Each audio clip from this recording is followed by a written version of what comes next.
नमस्कार, आमने सामने आप देख रहे हैं और आपके साथ मैं हूं पुनीत। कोरोना की रफ्तार के बीच प्रदेश की सियासत भी रफ्तार पे है। सियासत का दौर जारी है और वार पलटवार भी जारी है। अब प्रदेश के गृह मंत्री नरोत्तम मिश्रा ने कमलनाथ के वैक्सीन वाले बयान पर निशाना साधा और विपक्ष पर भ्रम फैलाने का आरोप लगाया। उन्होंने कहा है कि पीड़ित लोगों की सेवा करने वाला एक भी काम कांग्रेसियों ने नहीं किया है। पता नहीं क्यों मुझे आप रोज कमलनाथ जी का सवाल करते हैं, जिसे सिर्फ आलोचना ही करना है, जिन्हें हमें मुसलसल कोसना ही है, जिनको फील्ड में आना ही नहीं है, जिनको सिर्फ ट्वीट के माध्यम से आलोचना करके भ्रम फैलाना है और भ्रम के माध्यम से भय फैलाना है। ये पाप कर रहे हैं, पाप मानवता के साथ में। पीड़ित मानवता की सेवा तो कर नहीं रहे। भ्रम जब वैक्सीन आई तो सुअर की चर्बी है, ये भाजपा की वैक्सीन है। जब प्रमाणित हो गई, लोग लगवाने लगे तो बोले मोदी जी क्यों नहीं लगवा रहे। मोदी जी ने लगवा ली है तो इन्ने लोगों ने लगाना ही नहीं है। इनकी राष्ट्रीय अध्यक्ष ने नहीं लगवाई, पूर्व राष्ट्रीय अध्यक्ष ने नहीं लगवाई, क्योंकि लोग प्रेरित नहीं हो जाए, इसलिए वैक्सीन कैसे जो भी राष्ट्रीय सम्मान का विषय होता है उसका विरोध कर। गोविंद मालू साहब बीजेपी के प्रवक्ता इस वक्त हमारे साथ जुड़े हुए हैं, उनसे बात करते हैं। गोविंद मालू साहब, ट्वीट करना ही एकमात्र काम रह गया है, ये आपकी पार्टी के नेता प्रदेश के गृह मंत्री नरोत्तम मिश्रा कांग्रेस पर निशाना साध रहे हैं। इनके स्वभाव में हिंसा है, ये हिंसक लोग। सभी का दायित्व दलगत राजनीति और राजनीतिक आग्रह पुराग्रहों से ऊपर उठकर होना चाहिए और पीड़ित मानवता की सेवा करना हमारा परम धर्म होता है। जब देश में किसी संकट काल होता है तो सब कुछ भूल कर एकजुट होकर जो भी सरकार होती है, सरकार तो जनता की होती है, किसी दल का तो केवल जब विजयी होते हैं दलगत राजनीति में, उसके बाद जब वो मुख्यमंत्री प्रधानमंत्री बनते हैं तो वो देश के होते हैं, उनकी जिम्मेदारी देश के प्रति होती है। इसमें सहभाग और सहयोग सभी दलों को करना चाहिए। क्या कितने भी संकट आए देश में, उसके पहले भी आजादी के बाद, तब सभी विरोधी दल उनके साथ खड़े हुए, प्रधानमंत्री के साथ, मुख्यमंत्रियों के साथ खड़े रहे। तो कांग्रेस को ये केवल ट्वीट की राजनीति के बजाय सड़क पर राजनीति या सड़क पर राजनीति करने के बजाय सड़क पर जन सेवा का संकल्प लेना चाहिए और जन सेवा करने के लिए कंधे से कंधा मिलाकर सरकार के साथ काम करना चाहिए। जहाँ कोई कमी, क्योंकि देखिए हर कोई 100% ठीक नहीं होता है, कहीं कमी हो तो उसको इंगित करना चाहिए, लेकिन उसमें कहीं राजनीतिक पुट ना आए, उसमें जन सेवा का पुट हो, तब अच्छा लगता है जनता को भी और सरकार को और बाकी सब लोगों को। मालू साहब, आप कह रहे हैं कि अच्छा लगता है, कहीं गलतियां अगर हो रही हैं तो उनको गिनाना भी चाहिए, लेकिन साथ में सेवा का भी काम करना चाहिए। सैयद जाफर साहब हमारे साथ कांग्रेस के प्रवक्ता भी जुड़ चुके हैं, लेकिन उसके पहले आपको मालू साहब एक बात और, क्योंकि कल हमारे साथ जाफर साहब भी जुड़े हुए थे और वाजपेयी साहब जुड़े हुए थे और वो तारीफ कर रहे थे, वाजपेयी साहब तारीफ कर रहे थे जाफर साहब की कि बहुत अच्छा काम कर रहे हैं वो, ये न्यूज़ 18 पर ऑन रिकॉर्ड उन्होंने बोला है। लेकिन गृह मंत्री कह रहे हैं कि ट्वीट करना एकमात्र काम है, सेवा का काम, एक भी सेवा का काम नहीं किया। ये बड़ा हैरान करता है। सैयद जाफर साहब हमारे साथ जुड़े हुए हैं, क्या कहेंगे जाफर साहब?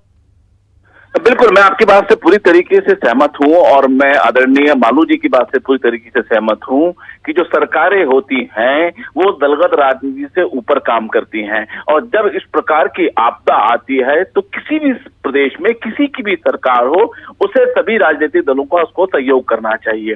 लेकिन मालू जी या पुनीत जी, मेरा सवाल यह है कि मैं लगातार कांग्रेस पार्टी की प्रवक्ता होने की हैसियत से, एक जनसेवक होने की हैसियत से, एक जनप्रतिनिधि भी हूं मैं अपने जिला पंचायत क्षेत्र में। अगर मैं अपने क्षेत्र में, अपने जिले में और प्रदेश में ये कहता हूं कि हमारे अस्पतालों में ऑक्सीजन की कमी है जो आज से 15 दिन पहले थी, तो ये क्या नहीं थी? अगर हम ये कहते हैं कि आज छिंदवाड़ा में या भोपाल में या जबलपुर में आज से 10 दिन पहले फेविफ्लू गोली की कमी थी, फेविफ्लू गोली नहीं मिल रही थी, आज मिलने लगी, हम ये कह रहे थे कि उस तात्कालिक सवाल थे। और आज हम ये कह रहे हैं कि मध्य प्रदेश के अस्पतालों में रेमडेसिविर के इंजेक्शन नहीं मिल रहे हैं। मैं फिर उस बात पे वापस आना चाहता हूं कि ठीक है, अगर आपको लगता है कि हर किसी को रेमडेसिविर के इंजेक्शन की आवश्यकता नहीं है, मान लिया जाए कि सिटी स्कोर 10 के नीचे लोगों को उपलब्ध नहीं को जरूरत नहीं है, तो हम ये कहते हैं कि आप बता दीजिए क्या 15 सिटी स्कोर वालों को जरूरत है, क्या 16 वालों को है? तो अगर क्या 15 और 16 और 18 वालों को जरूरत है तो क्या उनको मिल रहा है क्या? और हम इस बात को ट्विटर के माध्यम से या वीडियो जारी कर या मीडिया में रखकर नहीं रखें तो कहां जाएं? सरकार के पास कैसे पहुंचाएं बात को। और रही बात सेवा करने की, तो आप देख लीजिए, चाहे इंदौर का मामला हो, चाहे जबलपुर का मामला हो, चाहे छिंदवाड़ा का मामला हो, चाहे भोपाल का मामला हो, हर किसी से जितना बन रहा है, कांग्रेस के विधायक, भारतीय जनता पार्टी के विधायक, भारतीय जनता पार्टी के नेता, कांग्रेस नेता सब काम कर रहे हैं। लेकिन देखिए, फिर वही सवाल उठता है मालू जी कि सब अपनी जवाबदारी से काम कर रहे हैं, लेकिन संसाधन तो उपलब्ध कराने का काम राजनीतिक दलों का नहीं होता है, सरकारों का होता है। आप ऑक्सीजन की सुविधा नहीं दे पाते हो, आप इंजेक्शन की सुविधा नहीं दे पाते हो, आप दवाइयों की सुविधा नहीं दे पाते हो, आप वेंटिलेटर की सुविधा नहीं दे पाते हो, और सवाल हम अगर खड़ा करते हैं तो कहते हो कि हम ट्विटर वार कर रहे हैं। तो मेरा अंत में निवेदन यह है कि इस वक्त जनता को दवाइयां चाहिए, इस वक्त जनता को वेंटिलेटर चाहिए, और अगर हमारे बोलने से आपको तकलीफ होती है तो मैं तो चुनौती देता हूं, मैं बड़ी जवाबदारी से अनुरोध करता हूं आदरणीय मुख्यमंत्री शिवराज सिंह चौहान जी से, आदरणीय नरोत्तम मिश्रा जी से, आइए अस्पतालों में परिजन से मिलिए, आइए अस्पतालों में मरीजों से पीपी किट कहने पर मिलिए, आइए उन परिजनों से पूछिए क्या उनको इंजेक्शन मिल रहे हैं क्या। अगर वो संतुष्ट हो जाएं और अगर वो बधाई देते हैं आपको कि नरोत्तम मिश्रा जी आपकी सरकार ने हमें इंजेक्शन उपलब्ध कराया, तो हम गलत हैं, हमें किसी भी सजा को देने के लिए देवास का मामला जफर साहब सामने है, जिसमें युवक जो है वो सोशल मीडिया पर गुहार लगा रहा है, उसके बाद उसे इंजेक्शन मिलता है लेकिन उसकी जान नहीं बचाई जा सकी और उसका देहांत हो जाता है। ये बड़ी मैं पुनीत जी एक बड़ी महत्वपूर्ण बात आपको बताता हूँ। मैं छिंदवाड़ा के कलेक्टर से, एसडीएम से, परासिया के एसडीएम से, कई एसडीएमओ से संपर्क में हूँ। मैं जवाबदारी से उनका धन्यवाद भी करना चाहता हूँ कि मेरे फोन पर कई लोगों को इंजेक्शन उपलब्ध हो जाते हैं। लेकिन क्यों आवश्यकता पड़ रही है कि भाजपा के नेताओं को फोन करने की जरूरत पड़े, क्यों आवश्यकता पड़ रही है कि कांग्रेस के नेताओं को फोन करने की जरूरत पड़े। एक आम व्यक्ति को नियम अनुसार इंजेक्शन क्यों नहीं उपलब्ध हो सकते, क्यों हमें फोन करने की जरूरत पड़ रही है, क्यों लोगों को ट्विटर पर इंजेक्शन मांगने की जरूरत पड़ रही है, क्यों लोगों को वीडियो बनाकर जारी करके इंजेक्शन मांगने की जरूरत पड़ रही है, क्यों आपको मीडिया में बात उठाने की जरूरत पड़ रही है कि इंजेक्शन नहीं मिल रहे हैं। इसका मतलब कहीं ना कहीं कमी है। मालू साहब भी जुड़े हुए, मालू साहब से जवाब तो लेना पड़ेगा ना। मालू साहब क्या कहेंगे? पूरे देश में जो ये लहर आई है पेंडेमिक की, वो अनपेक्षित थी, और जो उत्पादन है, चाहे वो रेमडेसिविर का हो या दवाइयों का है, वो उतना उस समय नहीं था। अब चूंकि उत्पादन बढ़ रहा है, धीरे धीरे उसकी आपूर्ति बढ़ रही है, लेकिन उसको रैशनलाइज तरीके से देकर लोगों की जान बचाना ये हम सबका कर्तव्य है, और उस कर्तव्य में सरकार भी लगी है। और लगातार रेमडेसिविर की जो उत्पादन जो हो रहा है, और जो केंद्र सरकार उसको अलग अलग राज्यों का एलोकेट भी कर रही है, चाहे वो महाराष्ट्र हो, चाहे वो छत्तीसगढ़ हो, चाहे वो मध्य प्रदेश हो, चाहे वो कोई सा भी राज्य हो। और ऐसे ही ऑक्सीजन की एकदम 7,500 मीट्रिक टन का पूरा उत्पादन, 7,000 मीट्रिक टन केवल उसमें मेडिकल सुविधाओं में लग गई। ऑक्सीजन तो सारे इंडस्ट्री को जो देती थी वो भी बंद कर दी। तो अब ऑक्सीजन की उपलब्धता भी अब कम से कम ठीक हो रही, लेकिन जब अचानक कुछ आता है, 10 लोगों को मालू साहब इसमें थोड़ा सा रोक रहा हूं, आप अपनी बात पूरी कीजिए। लोग आ जाएंगे, हाँ, तो आप क्या अपनी होगा? बात पूरी कीजिएगा, लेकिन ये आपने जो शुरुआत में अपनी बात कही उसमें थोड़ा सा एक मैं सवाल भी ऐड कर रहा हूं। आपने कहा कि अनअपेक्षित थी, क्या वाकई में अनअपेक्षित थी? क्या हम देख नहीं रहे दुनिया की तरफ कि जहां 2-2, 3-3 लॉकडाउन लग रहे हैं, फिर भी हम क्या ओवर कॉन्फिडेंट थे? आपको नहीं लगता कि अनअपेक्षित जो आपने शब्द इस्तेमाल किया है वो गलत है? पिछली बार भी एक ये लहर थी, पूरे विश्व में थी, जहां हमने देखा कि लाशें बिछ गई, सब हो गया, ब्राजील, स्पेन और अमेरिका में। हमारे यहाँ पर उस समय ये म्यूटेंट इतना इस तरीके का नहीं था।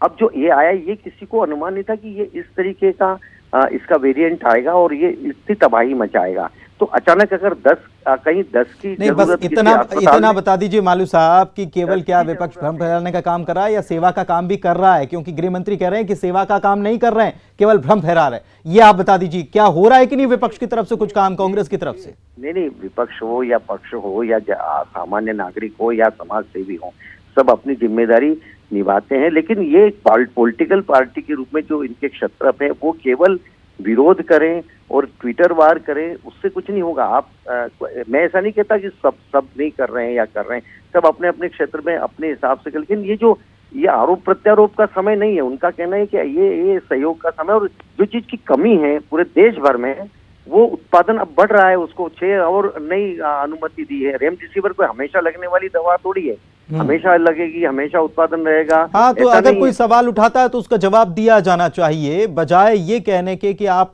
सवाल मत उठाइए, आप सियासत मत कीजिए। लेकिन जफर साहब भी कह रहे हैं, तो ठीक ही बात कह रहे हैं कि अगर हम ये मुद्दे नहीं उठाएंगे, अगर मीडिया में वीडियो जारी नहीं करेंगे, ट्वीट नहीं करेंगे, तो फिर ये बात उठाई कहाँ जाएगी। हालांकि ये बात भी बहुत जरूरी है कि इस सबसे ऊपर उठकर जो जमीनी हालात हैं, वो जो भयावहता है, उसको दूर करने के लिए सभी को साथ में मिलकर प्रयास करना चाहिए। शुक्रिया आप दोनों का हमारे साथ जुड़ने के लिए। राज्यपाल अनुसुईया उइके ने वन मंत्री मोहम्मद अकबर को पत्र लिखा है और लघु वनोपज के संग्राहकों से संबंधित दिक्कतों का त्वरित हल करने के निर्देश दिए हैं। उन्होंने इस पत्र में लिखा है कि वर्तमान में लघु वनोपज के संग्रहण का सीजन चल रहा है। प्रदेश में लघु वनोपज संग्रहण से बस्तर और सरगुजा संभाग समेत पूरे राज्य में वनांचल के परिवार लघु वनोपज संग्रहण से अपनी जीविका चलाते हैं और इसमें बहुत से क्षेत्र 5वीं अनुसूची में शामिल हैं। राज्यपाल ने पत्र में लिखा है कि मेरे ध्यान में लघु वनोपज संग्रहण से संबंधित कुछ समस्याएं और सुझाव विभिन्न माध्यम से आए हैं। निर्धारित लक्ष्य की तुलना में खरीदी कम की जा रही है। बीजेपी के प्रवक्ता संजय श्रीवास्तव साहब इस वक्त हमारे साथ जुड़े हुए हैं। क्या कहेंगे श्रीवास्तव साहब, राज्यपाल ने ये पत्र मोहम्मद अकबर को लिखा है, वन मंत्री को लिखा है, और ये भी उन्होंने साथ में जोड़ा है कि खरीदी लक्ष्य की तुलना में कम हो रही है। थोड़ा सा इसका डिटेल और बताएंगे मुझे। राज्यपाल ने वनोपज खरीदी को लेकर निर्देश दिए हैं और उन्होंने ये भी कहा है कि ये भुगतान तुरंत किया जाना चाहिए। सरकार को वन मंत्री को पत्र लिखा है और साथ ही साथ उन्होंने ये भी कहा है कि निर्धारित लक्ष्य जो है खरीदी का, उसकी तुलना में खरीदी कम की जा रही है। देखिए, निश्चित रूप से महामहिम जी ने यदि किसी विषय को संज्ञान में लिया है, इसका सीधा सा अर्थ है कि कहीं न कहीं लघु वनोपज खरीदी में त्रुटि है और कहीं न कहीं लक्ष्य से कम खरीदी की गई है।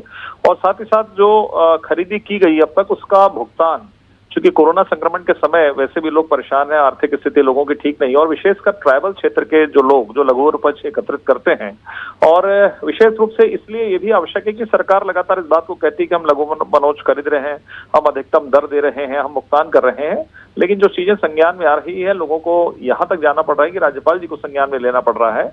इसका सीधा अर्थ है कि सरकार को ईमानदारी बरतकर उन ट्राइबल क्षेत्र के जो लोग जिनकी आजीविका इसी पर निर्भर है कि वो लघु वनोपज एकत्रित करते हैं और उसके बाद उसको वो सरकार को देते हैं, और उसका भुगतान यदि कई दिनों तक और महीनों नहीं होगा तो निश्चित रूप से उनके सामने बड़ी एक दिक्कत पैदा हो रही है। तो मुझे लगता है कि राज्यपाल जी ने जो संज्ञान में लिया, सरकार को तत्काल उस पर एक्शन लेना चाहिए और उनके सरकार को तत्काल एक्शन लेना चाहिए। विकास तिवारी साहब कांग्रेस की तरफ से हमारे साथ जुड़े हुए हैं। तिवारी जी, ये क्या कहेंगे, राज्यपाल की तरफ से जो पत्र लिखा गया वन मंत्री को, कहा यह भी गया कि लघु वनोपज का लक्ष्य जो है उसकी तुलना में खरीदी कम की जा रही है, भुगतान के लिए भी कहा गया।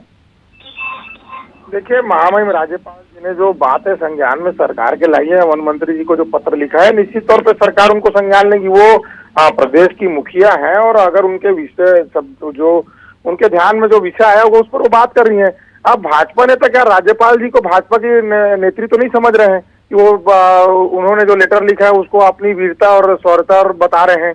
विषय यहाँ पर यह है कि लघु वनोपज में जो खरीदी दर पिछले 15 साल में नहीं हुआ, वो अभी हो रहा है। लॉकडाउन का समय है, लगातार जो आवक है और अन्य प्रदेशों में, अन्य शहरों में लॉकडाउन है, उसका प्रभाव कहीं ना कहीं पड़ा है। और इन चीजों को तो समस्या का समाधान तो हो जाएगा, लेकिन भारतीय जनता पार्टी के साथ जो दुर्भाग्यजनक बात यह है, राज्यपाल जी के पत्र का आड़ लेके वो ज्ञान तो दे रहे हैं, लेकिन जब सोनिया गांधी ने कहा कि प्रवासी मजदूर जो अब दर बदर भटक रहे हैं, उनके पास रोजगार नहीं, उनके खाते में 6,000 रुपया डाला जाए, तब इनके मुंह में दही जम गया था। अब राज्यपाल जी जो बात ला रहे हैं, सरकार के पास आया, सरकार उसको संज्ञान लेगी। इसमें भाजपा क्यों खुशी मना रही है, ये भाजपा समझा दे। भाजपा क्यों खुशी मना रही है संजय जी? अरे हम खुशी कहाँ मना रहे हैं, कहीं फटाके कहाँ फोड़ रहे हैं? आप वैचारिक रूप से संक्रमित हो गए क्या कांग्रेस के नेता? आज चर्चा हो रही है, चर्चा में यदि कोई विषय आया है तो हमने विपक्ष होने के नाते सरकार को कहा है कि संज्ञान में लेकर उसको करें। हम क्यों करेंगे भाई? हम तो चाहेंगे कि आप और बदतर प्रदर्शन करें, और जो आप कर रहे हैं लगातार, हमें इससे कोई मतलब नहीं है, लेकिन हम विपक्ष हैं, एक सशक्त विपक्ष है, और यदि राज्यपाल जी तक बात गई, ये जाना ही नहीं चाहिए था, ये आपको समझना है। तो दही जम गया है तो हम उत्साह मना रहे हैं, ये सब नहीं है। मैं एक जवाब, देखिए, इसके पहले राज्यपाल जी के पास 10 सेकंड ये तुलना राज्यपाल जी के पास 10 सेकंड में समय लूंगा। राज्यपाल जी के पास अभी पूर्व मुख्यमंत्री डॉक्टर रमन सिंह का संपत्ति का, आय से अधिक संपत्ति का, पूर्व सांसद अभिषेक सिंह के आय की संपत्ति का मामला गया था, तो आप ही ने कहा था कि गैर वाजिब जगह में गए हैं, तो उसको बताइए कि रमन सिंह जी के अगर वो उसमें अगर वो लिखी है तो क्या पत्र अभी वो जारी हुआ है क्या, कि राज्यपाल जी ने अगर वहां पर पत्र पहुंच गए तो तत्काल कार्रवाई भी हो गई क्या भाजपा के द्वारा? नहीं, अरे तो आपको विकास भी मालूम नहीं है, वो उनके कार्य क्षेत्र में नहीं आता वो सब चीजें। आपको तो वही संजय जी, वही आपको मैं बता रहा हूँ, अभी वो पत्र लिखी है, प्रदेश की प्रमुख है, उस नाते उन्होंने पत्र लिखा है। आदिवासियों की चिंता वो कर रही, जो भारतीय जनता पार्टी, आरएसएस और मोदी सरकार नहीं कर रही है, तो उनके पत्र का संज्ञान लेकर काम किया जाएगा। लेकिन जो प्रवासी मजदूर, प्रदेश के भी प्रवासी मजदूर जो परेशान है, उनके खाते में 6,000 डालने में भाजपा को समस्या क्यों हो रही है, संजय जी बता दीजिए। चलिए ठीक है, भाजपा को तो अब तो सरकार आपकी है तिवारी जी, तो अब आपको देखना है सारी व्यवस्थाएं आपको पूरे।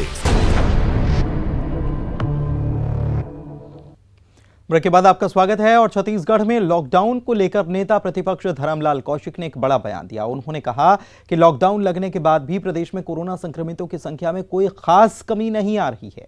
लॉकडाउन से कोई खास फायदा भी नहीं दिख रहा है। 24-25 दिन के लॉकडाउन से लोग उब गए और परेशानी भी है, इसीलिए वैक्सीनेशन और सैंपलिंग में तेजी लाए जाने की जरूरत है। जहां तक लॉकडाउन वृद्धि होनी चाहिए, नहीं होनी चाहिए, तो लॉकडाउन लगने के बाद में संक्रमितों की संख्या में कमी कहीं दिखाई नहीं दे रही। केवल लॉकडाउन से लोगों को लाभ नहीं मिलेगा, लॉकडाउन के साथ में कि सैंपलिंग के साथ में जो वैक्सीनेशन कि जिस प्रकार से उसमें गति में कमी आई, इस लॉकडाउन से काफी लोग उब भी गए हैं और परेशान भी हैं। इसलिए मुझे लगता है कि इसको एक बार परीक्षण करने की आवश्यकता है, और परीक्षण करने के उपरांत में कि इसका माइनस क्या है और प्लस क्या है, इसको देखने के बाद में निर्णय करने की स्थिति में आनी चाहिए, ताकि लोगों को राहत मिल सके, लोगों को लाभ मिल सके। वरिष्ठ कांग्रेस नेता इस वक्त हमारे साथ जुड़े हुए हैं। प्रमोद दुबे साहब, आपने सुना धर्मलाल कौशिक नेता प्रतिपक्ष हैं, कह रहे हैं कि कोई खास असर नहीं हुआ लॉकडाउन का प्रदेश में। देखिए, दवाई भी जब खाते हैं तो उसका असर 24 घंटे बाद होता है। WHO से लेकर सारी जो मान्यता प्राप्त संस्थाएं हैं और इवन केंद्र सरकार ने भी, एक्सपर्ट्स लोगों ने कहा है कि ये अंतिम विकल्प हो सकता है, लेकिन वर्तमान जो परिदृश्य और परिस्थिति है वो अंतिम लक्ष्य ही मानकर लोगों ने या सरकार ने इसको लागू किया है।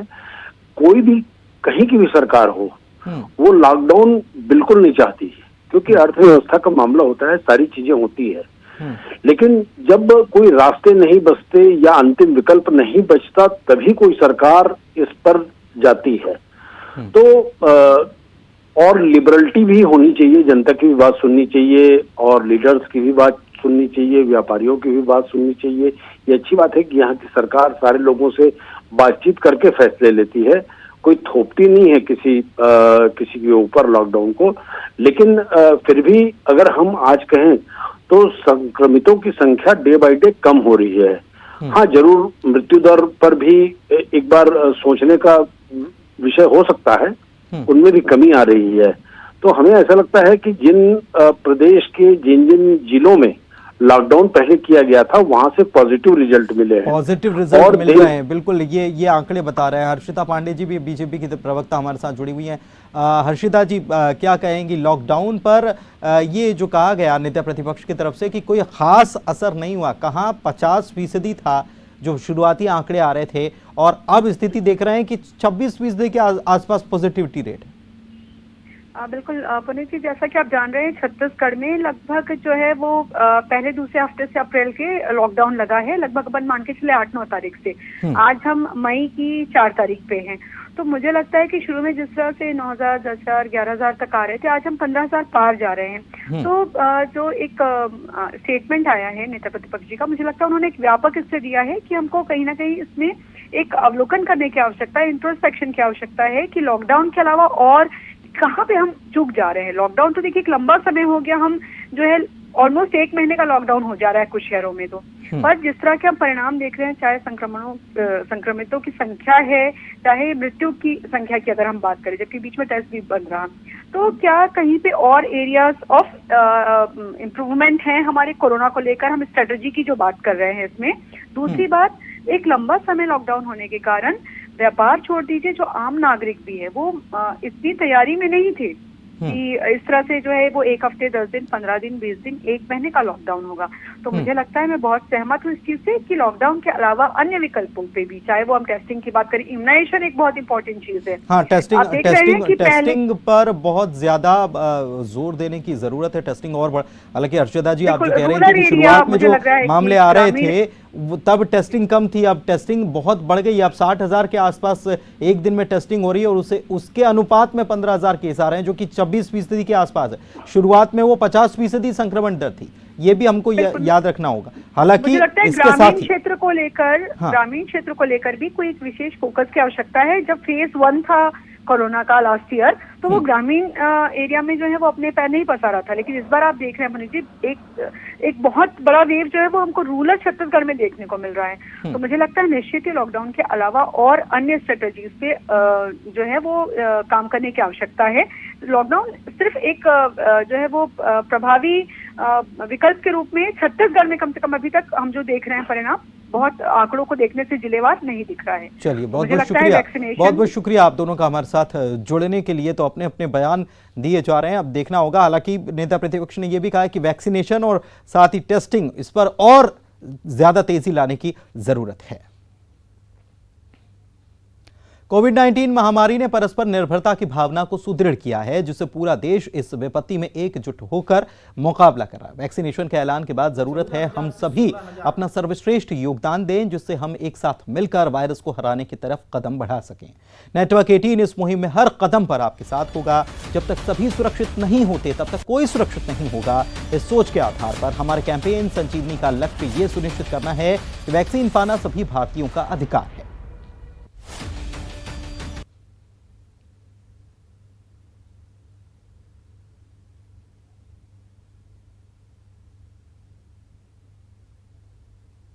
मध्य प्रदेश में 18 साल से ज्यादा उम्र के लोगों को कल से टीका लगाया जाना है और इस टीकाकरण अभियान में प्रदेश के 3 करोड़ 50 लाख लोगों को कोरोना वैक्सीनेशन दिया जाएगा। सरकार ने वैक्सीनेशन अभियान के लिए 5 करोड़ 29 लाख टीके का ऑर्डर किया है। प्रदेश में अभी तक 82 लाख से ज्यादा लोगों को कोरोना की वैक्सीन दी जा चुकी है। वहीं 5 मई से लेकर 15 मई के बीच 1 करोड़ 50 लाख लोगों को टीका देने की तैयारी है। वैक्सीनेशन पंचायत भवन और आंगनबाड़ी केंद्रों में भी दिया जाएगा।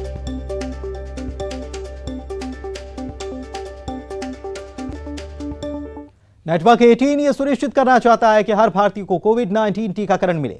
टीकाकरण जागरूकता बढ़ाने के लिए नेटवर्क 18 और फेडरल बैंक की पहल संजीवनी अ शॉट ऑफ लाइफ को सपोर्ट करें। Health expert Apollo 24/7।